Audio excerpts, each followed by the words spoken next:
Hey, this is Dr. Ben Weitz, host of the Rational Wellness Podcast. I talk to the leading health and nutrition experts and researchers in the field to bring you the latest in cutting-edge health information. Subscribe to the Rational Wellness Podcast for weekly updates. And to learn more, check out my website, drweitz.com. Thanks for joining me, and let's jump into the podcast. Hello, Rational Wellness Podcasters. Thank you for joining us again today. Our topic for today is mycotoxins and mold-related illness, which is a very hot topic in functional medicine today. And our special guest is Dr. Jasmine Talei, who is a California licensed naturopathic doctor. She completed her undergraduate degree in political science and film studies at UCLA, and she received her doctorate in naturopathic medicine from Bastyr University. Dr. Talei focused her clinical training on the skin-gut connection, autoimmune conditions, and mold-related illness. And she is currently running a successful practice in Beverly Hills, California. Dr. Talei, thank you so much for joining us today. Thank you so much for having me.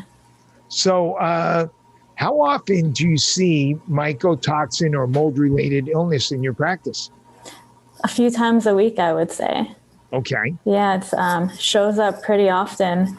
So a lot of times the patients that I see have been to every specialist out there, and then they find me, I don't know how,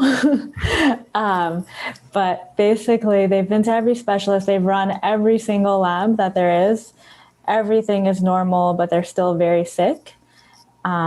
And then they come to me and we run specialty labs, and a lot of times we find out that there's some kind of mold-related illness going on.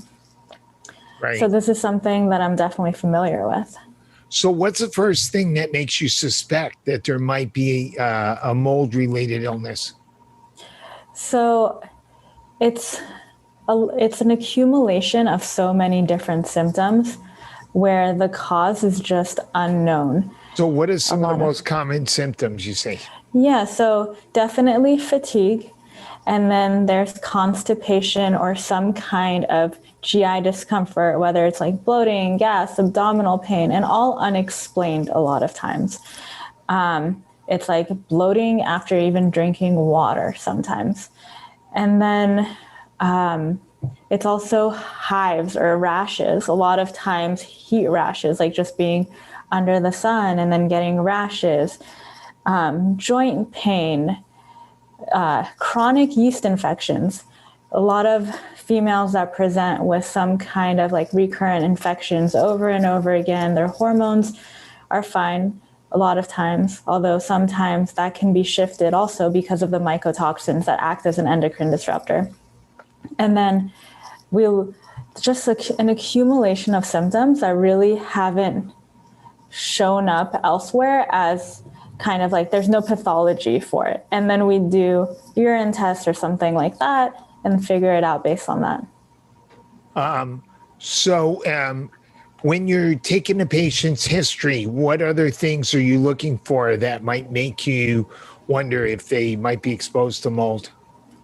So an entire review of systems, pretty much from head to toe. So like chronic headaches, fatigue, nasal congestion, dry eyes, heart palpitations, all the GI stuff that we talked about. Anxiety is a huge one. They feel anxious, but there's no like logical reason to it a lot of times. Another thing that I ask about is whether this patient has had a history of breast implants, because this is kind of how I got into this whole field of mycotoxins and mold toxicity, was because I was seeing a lot of patients who had breast implants at one point and explanted, and we couldn't figure out what's going on with them. They've been to every doctor, they've been put on SSRIs, they've been told it's all in their head, and nothing shows up. And I've seen a huge correlation between those people or those women that have had breast implants and then taken them out, still not feeling well, and then their mycotoxin levels when they do the urine test is skyrocketed. It's unlike any other test that I've seen compared to any other population. So that's kind of also how I started getting into this field of mold-related illness, was because I saw a lot of patients who had explanted and still didn't feel good. Is there something about having breast implants that might make them more susceptible? So this is, it could be kind of a controversial topic. A lot of people say breast implant illness exists. A lot of people say it's nothing, but everyone can agree that biofilms accumulate. And if not done properly with the breast implant, whether it's saline or silicone, biofilms accumulate. And a lot of times those biofilms could be fungal. So a lot of times after you take out the breast implant and you do the capsulectomy, you take out the whole capsule, they send it to pathology and mold doesn't show up, which is interesting. So it's not something that has been proven. It's something that I've just seen in clinical practice over and over again. And I wonder if it is because of those biofilms accumulating on those breast implants. Maybe they're old, maybe they're ruptured, maybe something has gone on with them, or maybe they had this mold exposure to mold previously and didn't know about it. And once they put that in, their body reacted to it. So it's actually suspecting that the mold is growing inside their body, not it could be, it could just, or it's something that's triggering that. Yeah. In their home or something. Honestly, it's at this point, it hasn't been proven. It's just kind of like clinically what I've seen. There's definitely some kind of correlation between the two. Right. I don't know if it's accumulating. It's possible because they say biofilms accumulate. Right. So maybe it is accumulating, but maybe it's just some kind of past exposure and this breast implant is triggering that. I don't know exactly what the mechanism of action is right there, like exactly what's happening, but it's definitely something interesting that I keep seeing over and over again. And do you ask them questions about their home or office if they might be getting exposed to mold? All the time. So my questions are basically, so do you have any known exposure to mold? Most people say not really. And then I tell them, well, let's think back to when you grew up, like the home that you grew up in. Were you in an old home? Were you in an apartment where maybe you weren't in charge of knowing whether there was mold? Like you didn't have much say over it. Or maybe you had, you were in a school that was old and you were like maybe in the library studying. Maybe that had a lot of mold. Maybe you drive an old car and every time you turn on that air conditioning, the mold spores are just blowing at you, or a place of work. So I kind of walk them through that and try to determine if there's any possibility that they've had this past exposure to mold. A lot of times I'll ask about family history, and not to determine if they have some kind of genetic susceptibility, which it's important to know as a doctor, but also to determine maybe there's someone else in that household that they grew up in who also had some kind of unexplained symptom. And oftentimes I will hear about that. I'll hear, oh yes, we lived with our grandma. Our grandmother always had migraines and we have no idea why. She just always had these migraines. So it's interesting to see like, oh, if anyone else in that family or anyone else in that same household had any kind of symptoms. I've really been enjoying this discussion, but I'd like to take a minute to tell you about a new product that I'm very excited about. I'd like to tell you about a new wearable called the Apollo. And this is a device that can be worn on the wrist or the ankle, and it uses vibrations to stimulate your parasympathetic nervous system. And this device has amazing benefits in terms of getting you out of that stressed out sympathetic nervous system and stimulating the parasympathetic nervous system. It has a number of different functions, especially helping you to relax, to focus, to concentrate, to get into a deeper meditative state, even to help you sleep. And there's even a mode to help you wake up. And this all occurs through the scientific use of subtle vibrations.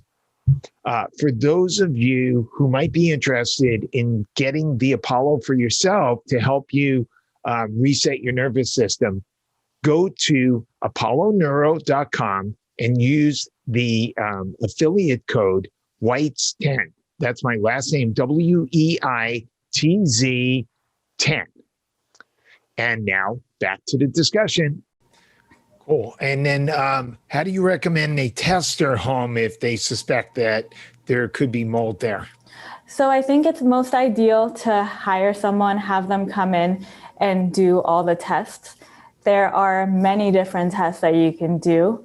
I wouldn't say I'm an expert in this, but like they do the air sample, and then there's one that they take a piece of the place, or they check for not dew, but just like the dampness. Yeah. So there's experts that come in and do this, but then people who don't want someone else coming in, you can always buy like a kit off of Amazon for like $10. A lot of times it's an air sample. You open it up, you put it in to let's say your bathroom for a few hours, you close it, it comes with instructions, and then you send it off to the lab and they check it to see if there's any kind of mold in that air sample.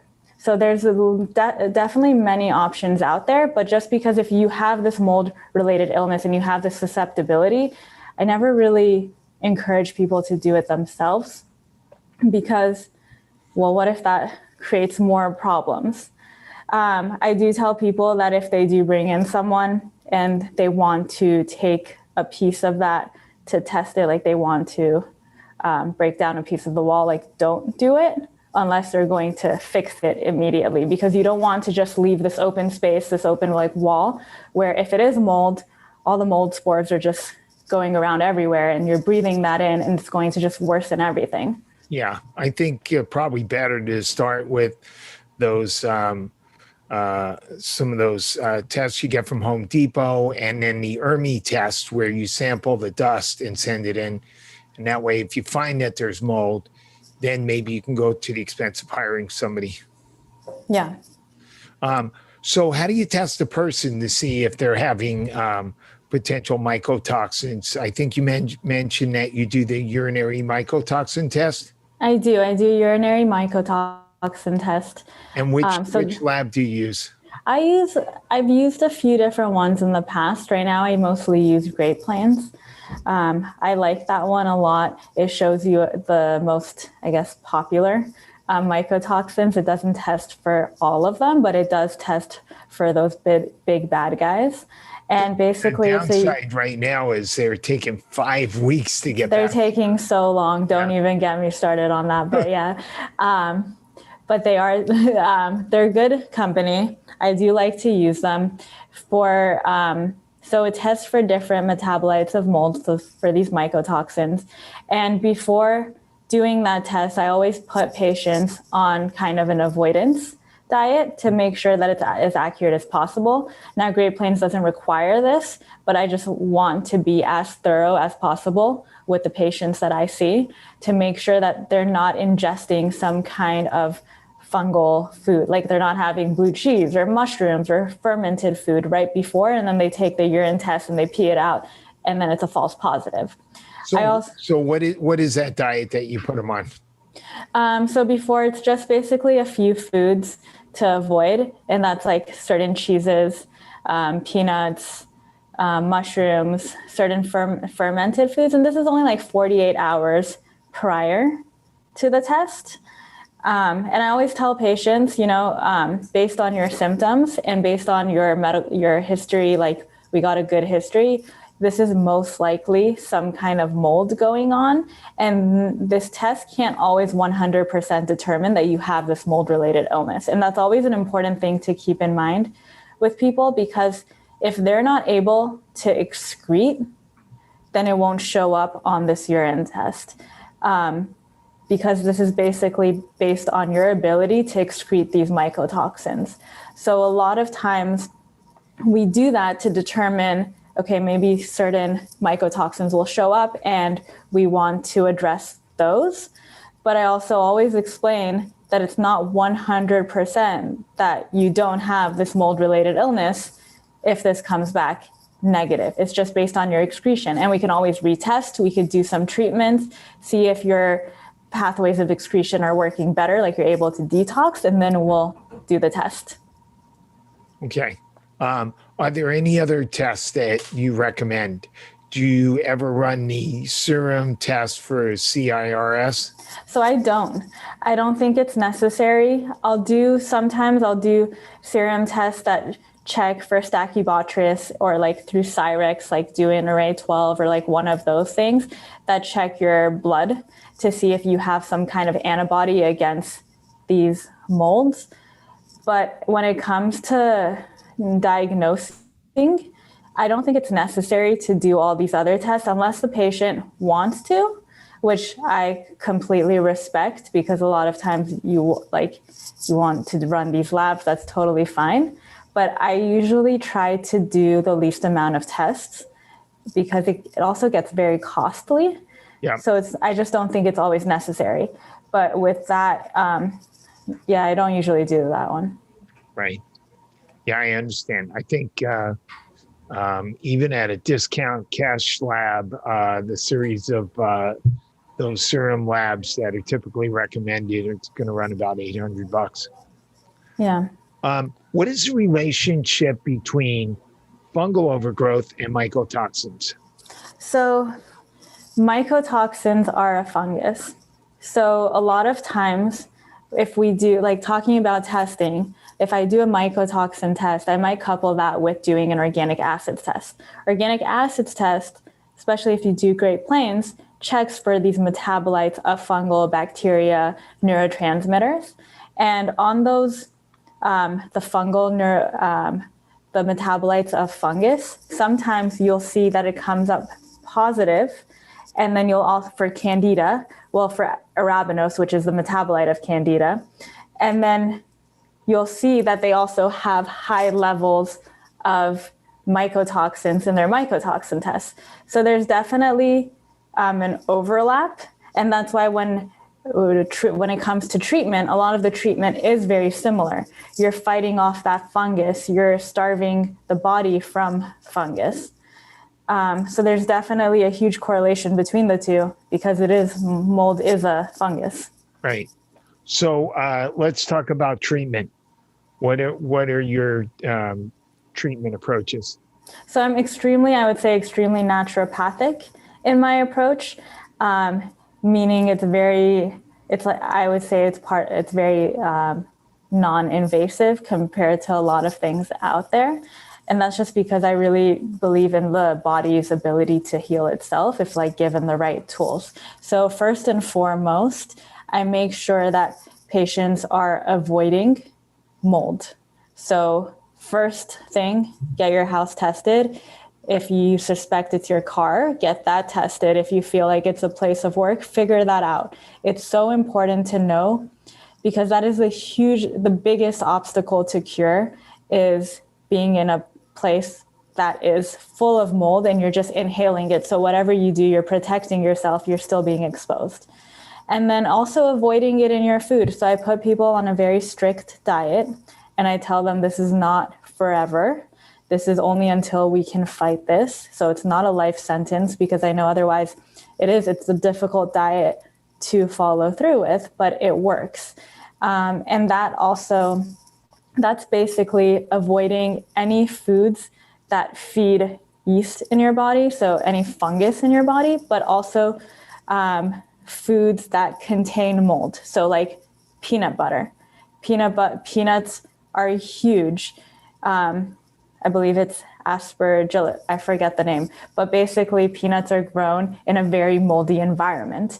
And so if you're having peanuts all the time, you're not helping the situation. Coffee. So many coffee brands out there are full of mold, but there's a lot of other ones that are tested for mold. So finding out which foods are mold-free as well and going about it that way. So I give patients a whole list of foods to avoid and then foods to incorporate. And foods to incorporate into your diet include a lot of colorful vegetables that provide your body with nutrients, but also help with the whole detoxification process because that's what you're trying to do. And then, so that's first step, diet and just making sure you're not in a moldy environment. And then protecting just your overall body, your liver, your organs of detoxification. So your liver, making sure that you're sweating, making sure that you're having regular bowel movements, more than 2 a day. A lot of people that struggle with mold-related illness tend to be constipated. So getting those bowels going so that you can detox these toxins from your body. So what do you do if the patient's constipated? What's your go-to strategy? So I start slow. I start off with things like magnesium citrate, which has an affinity for the GI system. I do flax seeds, freshly ground flax seeds, or some kind of fiber. I make sure the patient is staying hydrated, drinking lots and lots of water. I do a lot of bitters. So bitters before, I do this in tincture form, doing bitters before you eat. 10 to 15 minutes before you eat, having bitters to stimulate your digestion, to basically tell your body it's time to eat, throughout those enzymes, those digestive enzymes, so you can break down your food, digest, and absorb it. And also stimulate bile flow, which helps clear toxins. Exactly. It's so important. So also like vegetables that are bitters, incorporate those into your diet. But a lot of times, honestly, it's just as simple as just drink more water. Water helps so much. And then if still we can't get it going, still having constipation, then bringing in some kind of herbs like aloe that are laxatives, but not long-term, because your body does create some kind of resistance and dependency on these laxative sort of herbs. So just bringing these in for a short period of time. I'm a huge fan of green tea for getting your bowels going, but also for all the properties of green tea, like antifungal, antibacterial. It's just so good for so many things. So incorporating that into the diet. I work with the individual to see like what it is that they're doing exactly and how we can make little tweaks to really get them flowing. And by flowing, I mean just having bowel movements. And then, so that is extremely important. And then bringing things in for detoxification. So like things such as glutathione, master antioxidant in the body, really just helping with detoxification. A lot of times people can react to that if you bring it in too fast. With mold, it's so important to bring in things slowly, because these patients are patients that are extremely sensitive. So you want to bring in things one at a time and really pay attention to how that patient is feeling, because sometimes it's unpredictable. You can't always tell. What's your favorite glutathione product and how much do you tend to use? So I use a teaspoon of that liposomal glutathione by Redysorb. Favorite, I would say I like it a lot, but in general, glutathione is so sulfur, that smell and that taste. I can't say I love it, but it works and it's great. Sometimes I will recommend for patients to nebulize glutathione. So I set them up with a nebulizer and the glutathione, and they'll nebulize it daily or a few times a day. And that really helps to get into the system. And then on the oral glutathione, how much, how many milligrams, and then how many times a day? The oral one I do twice a day. I forget the milligrams off the top of my head because I'm so used to saying, okay. I always go to that brand and I say a teaspoon. Okay. Yeah. But it's the Redysorb one. Okay. And then what else do you use? And then I also protect the brain, protect mitochondria, just like give the patient energy. So doing things like L-carnitine, CoQ10, protecting the brain with supplements like DHA. So omega-3 fatty acids, but high in DHA because that supports cognition and eye health. That's so important for people that have some kind of issue with maybe memory, doing things like phosphatidylcholine. So what's your favorite high DHA omega supplement? I use the Nordic Naturals one, the Pro DHA 1000. Okay. I believe it's 940. Okay. And what's the dosage you use? I do 2 gel caps. Okay. Yeah, daily, but in general. But then it could vary per patient. And that's why our medicine, it's so individualized. Right. For each person, like sometimes I might want to do more, sometimes I want to do less, sometimes I might not even do that at all. But in general, I would say just the 2 gel caps. Right. And you do any other liver support? Yes, I do. I'm huge with milk thistle at a high dose, like 900 or even higher than that. Okay. Because it's so important to support that liver. I'm a huge fan of milk thistle just because it has so many benefits for the liver and people don't seem to react to it as much. What about sulforaphane? Sorry, what was that? Sulforaphane? Sulforaphane is amazing. Broccoli sprouts all the way. Just make sure you clean them well. Yeah, it's actually a whole issue to make broccoli sprouts. It is.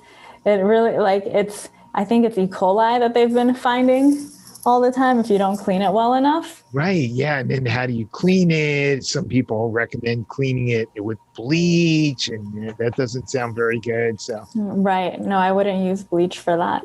I do vinegar for certain veggies. Yeah. Just white vinegar. So what's your favorite milk thistle product?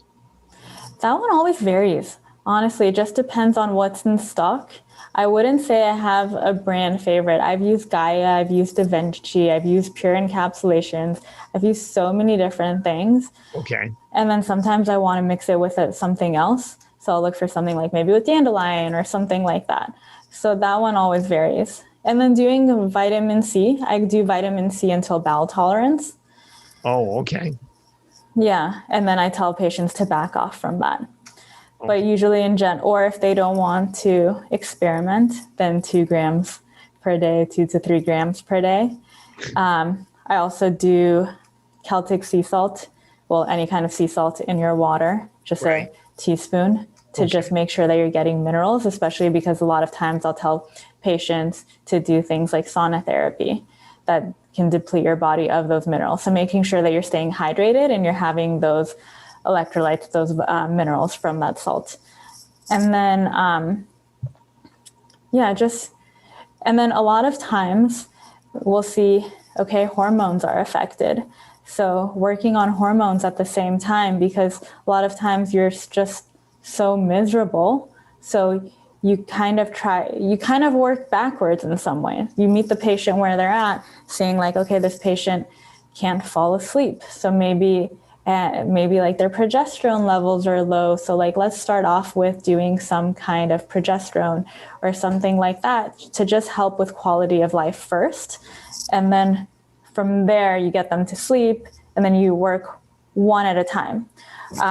Talking about sleep, huge fan of melatonin also. Okay.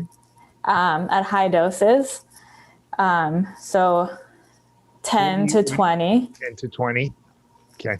Because of that antioxidant effect. And there's some studies about that fighting specifically addressing ochratoxin A and a few other mycotoxins as well. So I do like to use that. Do you find some patients get nightmares at 20 milligrams?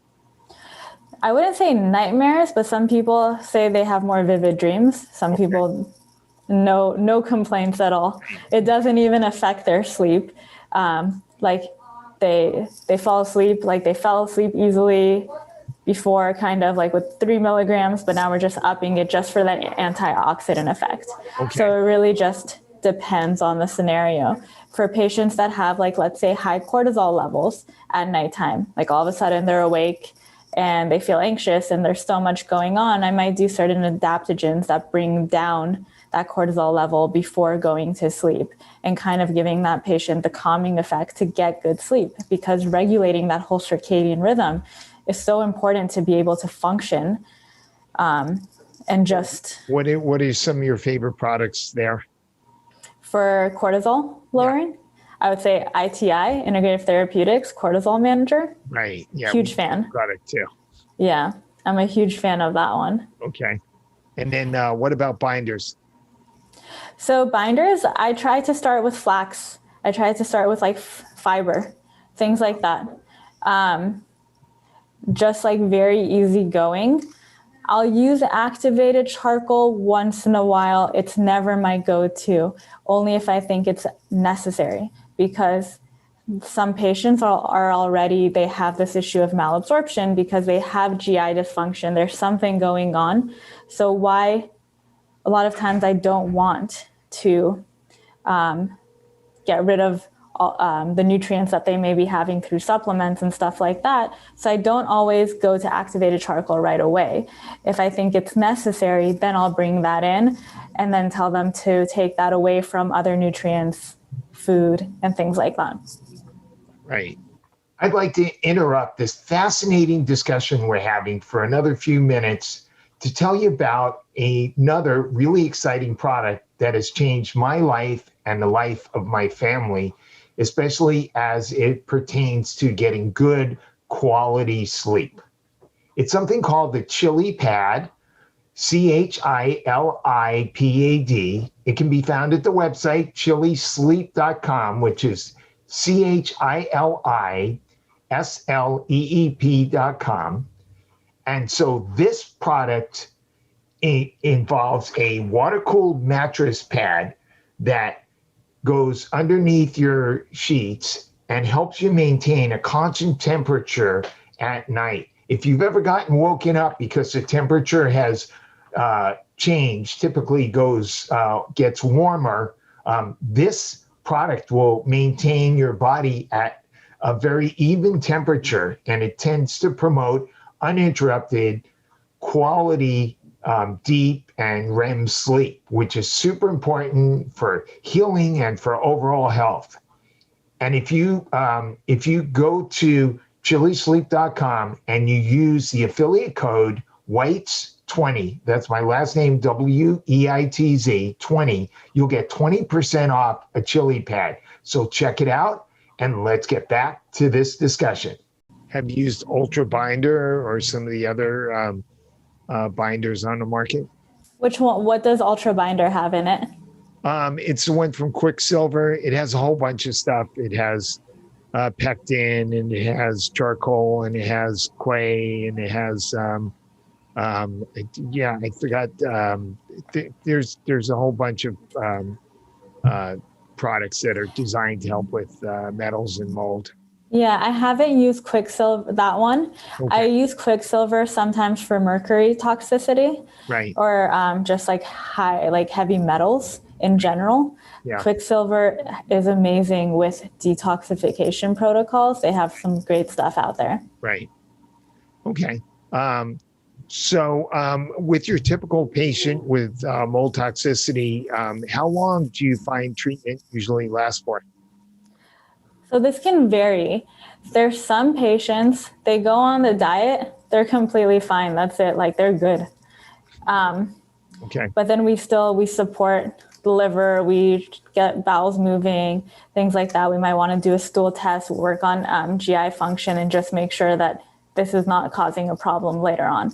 And then there's other people that it takes a while. It can take a few months to years. It really depends on the person and the environment that they're in, the support system that they have, their ability to cope with stress, how much they're willing to actually implement what I tell them, you know?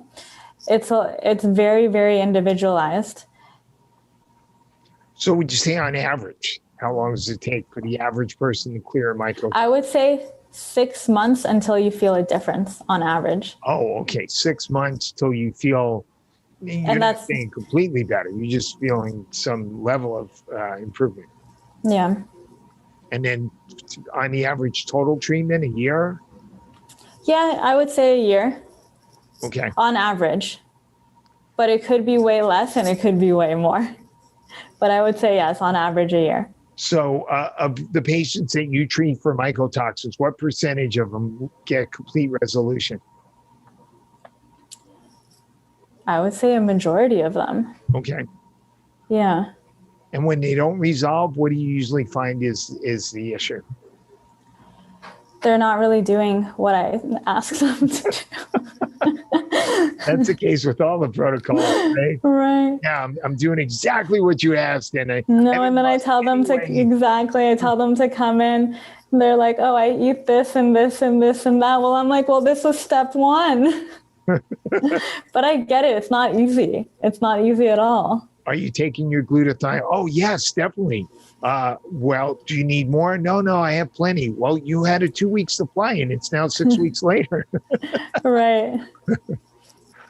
Okay. Yeah. So let's see. I think those are the main questions I had prepared. Do you have any other comments or thoughts you want to talk about? I don't think so. Yeah. Okay, good. Oh, I guess a lot of, we didn't talk about like skin. I said like hives and heat rashes, but a lot of times we'll see like chronic acne or eczema, just a lot of issues that appear in our skin. Right. Or like really like hives for absolutely no reason, things like that can really like tell us like there's something going on, especially when you can't resolve it. Like you go to a dermatologist and they give you this steroid or this cream and nothing works, and it keeps coming back, whether it's year after year or it's like newly onset. Right. Just being observant of your skin health tells us so much about what's going on. So when do you start thinking a patient with eczema might have mycotoxins? Depending on their other symptoms as well. So I've yet to see a patient present with only one symptom. There's always something else going on. Right. So let's say you get a patient, they come in, they have some of these gut symptoms and they have eczema. Do you start by working on their gut, doing a stool test, and then you end up with mycotoxins, or is mycotoxins in the back of your head as a possibility off the bat? It's always in the back of my head off the bat, just because I see it so much. Right. But I might not always say like, okay, let's do a mycotoxin test. I might say, okay, let's do a stool test, or let's do an organic acids test, because I'm thinking at the same time, your stool test might show us if there's some kind of fungus going on. And if there's some kind of fungus, then maybe we can, even if I'm not diagnosing you, I'm not telling you that you have this mold-related illness. Right. I'm still treating you for that fungal overgrowth. And by treating you for that fungal overgrowth, which is very, very similar, we're still getting the results. So it's not necessarily like important to me to tell you that you have this exact thing, unless that's something that the patient wants. For me, it's important to just get the patient better. I don't think we need to do like all these like test after test after test, unless that's what motivates the patient. Then I completely understand it. Or if we do an organic acids test and we see all this bacterial overgrowth, but then we see like arabinosis high and that whole like first page with the fungal and the yeast markers, all of those are high, then I just think, okay, this is a huge fungal issue. Because also a lot of times when there is fungus, you see high levels of bacterial overgrowth. You see things like SIBO happening, because if this fungal overgrowth is occurring, you're not able to create that good bacteria. You're just bad on top of bad. Basically, it's like a whole domino effect. Right. So what are some of your go-to protocols for treating fungal overgrowth? It's very similar to mycotoxins, so similar. Okay. But depending also on their symptoms. So like, if they're constipated, like getting them going, supporting their liver, just getting them, getting things working. I do things like glutathione, but then I do herbs that are antifungal, antibacterial. Okay, so things like oregano, huge oregano fan. Caprylic acid is a big one for fungus. Maybe that's the difference. I don't always use that for mold. For mold, I use more like oregano and other herbs, thyme, and all sorts of different things. And then powder arco, like neem, things like that. But then when it comes to fungus, I might do that like an herb, a combination with the oregano and the berberine and all of this, but then caprylic acid in there too. Do you have a favorite combo product or a couple of combo products? I have a few. I like Candestat, I think by Vitanica. There's also Cibotic. I know it's for SIBO, but I like the herbs in there. Okay. Yeah. Is that the one from what, Priority? Priority 1. Yeah. Okay. Yeah. Okay, cool. Great. So how can our listeners and viewers get a hold of you and find out how they can see you or do a consult with you or find out more about what you have to offer? Yeah, so my website is beverlyhillsnaturalmedicine.com. Email, all that information is there. Or on Instagram at Dr. Dr. Jasmine Talei. Okay, great. Excellent. Thank you so much for joining us. Yeah, thank you so much for having me. This has been great. Thank you, listeners, for making it all the way through this episode of the Rational Wellness Podcast. Please take a few minutes and go to Apple Podcasts and give us a 5-star ratings and review. That would really help us so more people can find us in their listing of health podcasts. I'd also like to let everybody know that I now have a few openings for new clients for nutritional consultations. If you're interested, please call my office in Santa Monica at 310-395-3111. That's 310-395-3111 and take one of the few openings we have now for a individual consultation for nutrition with Dr. Ben Weitz. Thank you and see you next week.